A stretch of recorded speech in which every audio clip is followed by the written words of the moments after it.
السلام عليكم حبايبي، ان شاء الله تكونوا كلكم بخير. النهارده زي ما انتم شايفين كده ده منظر البيت والمكان المفروض بقى ايه هنوضبه. هنشوف مع بعض هنعمل ايه، والدنيا دي كلها والالوان دي هتروح بينا لغايه فين. طبعا هنا بقى بدأنا نكسر ونشوف نظبط بقى الدنيا شوية، لأن كان طبعا مطبخ صغير قوي، حبيت أكبره وأدخله على الصالة، فتحت المطبخ على الصالة كده بحيث ان هو يديني واسع، وفي نفس الوقت تقدري تتحركي فيه براحتك. هنا بقى كان عندي بلكونة صغيرة، فقلت برضو استغلها، مش هسيبها كده برضو. هحط فيها النشافة بتاعتي وابدأ اظبط كده الدنيا واستغل اي مساحة موجودة في الشقة. هنا اخدت جزء برضو من الكوريدور الطويل ده او الصالة اللي هي في مدخل الشقة، دخلته مع المطبخ ومع الصالة. ودي طبعا بقى كان في عفش وكان في حاجات، كل الحاجات دي بقى شلناها رميناها طبعا. شوف بقى ايه عروسة كده داخلة على مرحلة تجهيز لشقة او توضيب لشقة او واحدة بتجدد كده في شقتها. شوف معايا ايه الحاجات الجديدة والاشكال الجديدة بتاعت الاحواض. دي احواض حمامات زي ما انتم شايفين كده. وطبعا اللي تحت دي يعني سوري يعني في الكلام البيديه والتواليت. ودي أشكال الأحواض الجديدة، منها المدور البيضاوي المثلث. الأشكال اللي هي بصي كذا شكل وكذا فورمة. طبعا في حاجات بتتحط في الحيطة بس، وفي حاجات بتبقى ليها زي ستاند كده لغاية الأرضية بتاعتها. والبانيوهات بقى اهي الأشكال والمقاسات. يعني بصي عندك كل حاجة تقدري تختاريها. طبعا بقى ده الشاكوزي يعني، بس انا طبعا ما دخلناش بقى في مرحلة الشاكوزي والحاجات دي. يعني دي بقى خليها في الفيلا بتاعتي الجديدة. مش هنعملها في الشقة، هنعملها في فيلا ان شاء الله. دي طبعا زي ما انتم شايفين كده، دي لما بيكون عندك الدش او البانيو اللي هو الجديد، اللي هما دلوقتي كل الناس بتغتسل بتشيل البانيو اللي هو بتقدري تقعدي فيه ده او كده، البانيو الاولاني او القديم ده، وبيحطوا اللي هي البانيوهات اللي هي الارضيه دي، بيقولوا ان هي صحيه طبعا اكتر. وكمان بما ان المساحات في الشقق بقت صغيره، فدي بتقدري تستغلي فيها المساحه بتاعه الحمام دي. لو عندك الحمام صغير هتجيبيه طبعا، وتجيبي له اللي هي الكابينه ديت بتقفليه عليه. دي بتبقى كويسة جدا للمساحات الصغيرة. بس بما اني انا بقى بحب قوي البانيو العادي بتاعنا ده الجميل ده، فشلت بانيو وحطيت بانيو تاني. فحطيت البانيو العادي بتاعنا واستغليت برضو المساحة عادي خالص خالص. الأسعار دي كانت خصومات وحاجات، فأنا حاولت إني أجيبها للناس اللي موجودة في إيطاليا. طبعا الناس اللي برا إيطاليا بس هتشوف الأشكال، هتشوف إيه الحاجات الجديدة كده. دي الأحواض برضو نوعية تانية من الأحواض، دي بتتباع بالكامل كده يعني واحدة بحالها. بتاخدي الحوض بالوحدة بتاعته أو بالدولاب بتاعه من تحت ده، وبالمراية. طبعا دول في أسعار متفاوتة كتير جدا. وفي بيبيعهم طبعا الحنفية لوحدها خالص، بعيد خالص عن الفلوس بتاعة الحوض أو الموبيليا. وفي بيبيعوا طبعا الحوض بسعر والموبيليا بسعر. بس انا بقولك اكتر الاماكن يعني في البريكو او البريكو مان، وفي موندو كونفرنسا، وفي كذا مكان تقدري تشتري منه الوحدات ديت. طبعا بقى على حسب مساحة انتي بتقدري تجيبيها. دي كانت الايادي بتاعة البيبان او الاوكر زي ما بيقولوا. آه، طبعا اشكال بقى دي انا بجيب لك الاشكال عشان تحاولي تعرفي ايه الاشكال الجديدة والنوعيات. طبعا في الذهبي، في الفضي، في الاكسدي، في طبعا اشكال كتير كتير متعدده. في البيبان اللي هي بتبقى جرار، فبتبقى ليها واحده لاتش كده. في ديت الشبابيك.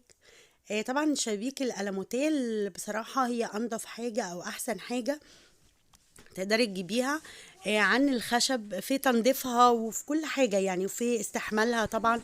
وطبعا كمان لما تحاولي تجيبي شبابيك او كده، حاولي على قد ما تقدري تجيبي اللي هي مضغوطة او اللي بيكون موجود فيها الازاز اللي هي الدوبيو ده، اللي هو الاتنين مع بعض.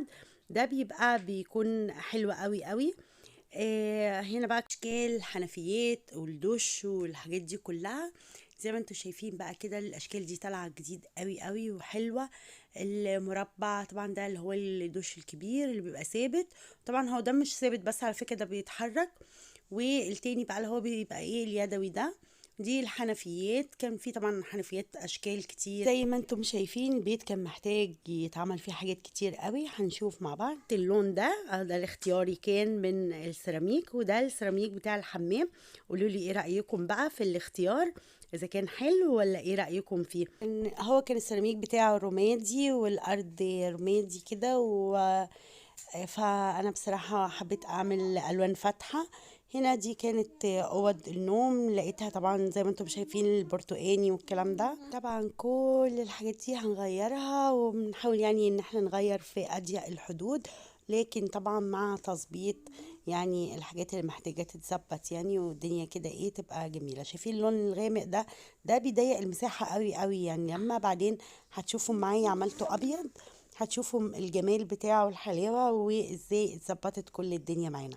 طبعا انا اللي بيضت يعني، انا وبنتي وجوزي وكده يعني، احنا اللي قعدنا نبيض يعني فمجبناش حد يبيض. فعشان كده كنت بقول لكم اعذروني يا جماعة، لاني انا كنت مشغولة قوي قوي بتوضيب طبعا ضايق الشقة دي، وان انا بنقل وبحاول نظبط. شفتوا بقى اللون اهو بدأ يبان. شيلنا البرتقاني وحطينا الابيض، الجزء ده كان لسه ما اتعملش، وكنت بنحاول نظبط الدنيا كده شوية على قد ما بنقدر. طبعا كان صعب قوي الوقت علينا، لان بتلمي في بيت وبتظبطي بيت تاني وتبيضي وتتابعي عمال. طبعا كان العامل يعني بصراحة يعني انا كنت مفكرة ان العمال بتعمل كده في مصر بس، لا، العمال لو مش ملتزمة في اي مكان هي مش ملتزمة. المهم يعني ان احنا لغاية دلوقتي والله بنظبط في حاجات في البيت يعني، لسه تركيب بيبان وحاجات بنعملها بنكملها.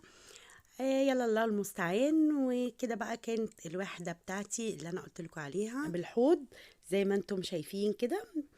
وطبعا لسه زي ما انتم، ايوه البانيو زي ما انتم شفتم كده. دي الحاجات اللي انا اخترتها، قولوا لي رايكم، يهمني رايكم قوي في الكومنتات.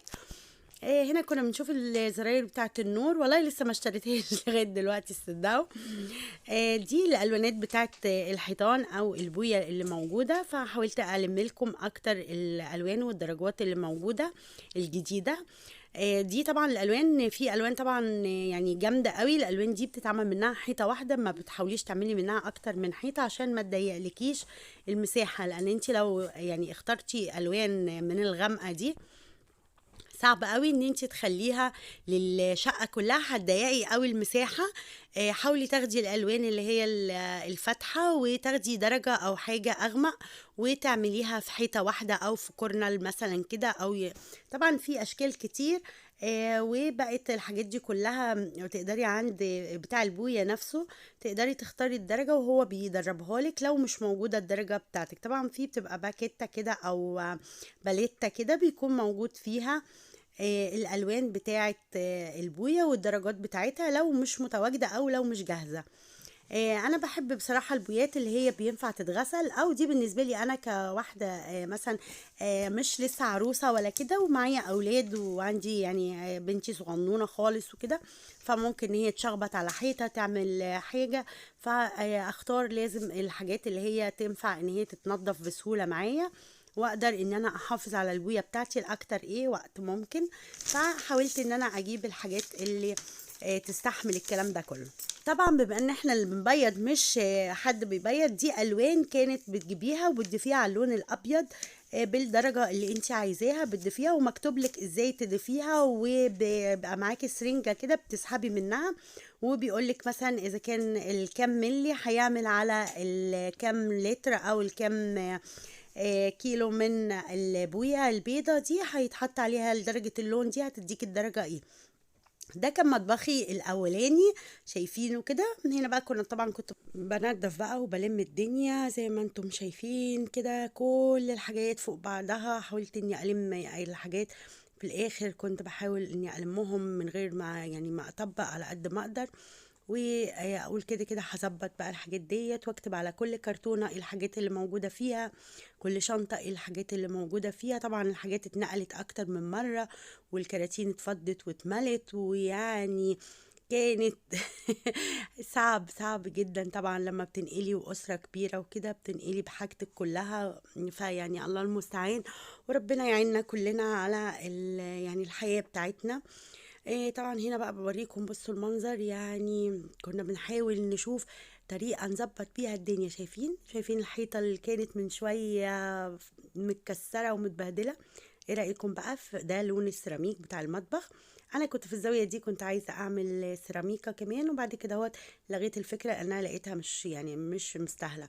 ده جزء بسيط بسيط من الكراتين. طبعا ده كانت الدنيا كلها كراتين وشنط وحاجات قد كده. ادعوا لي بقى اني اخلص على خير، واني اقدر اكمل واظبط بيتي. وانتوا عارفين لما بتكوني بتلمي حاجة بيت بحاله، وكمان بتبدأي ترتبي في مكان تاني، او تبيضي وتجهزي في مكان تاني، وتنضفي هنا وتنضفي هنا.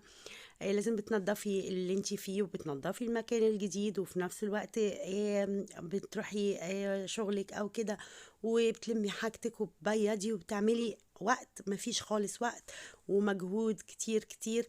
والحمد لله ربنا يقوينا يا رب كلنا على حياتنا. ما تنسونيش بلايك وشير وسبسكرايب، وده حلوة منكم بتساعدني، وتعليقاتكم وكومنتاتكم على راسي كلكم.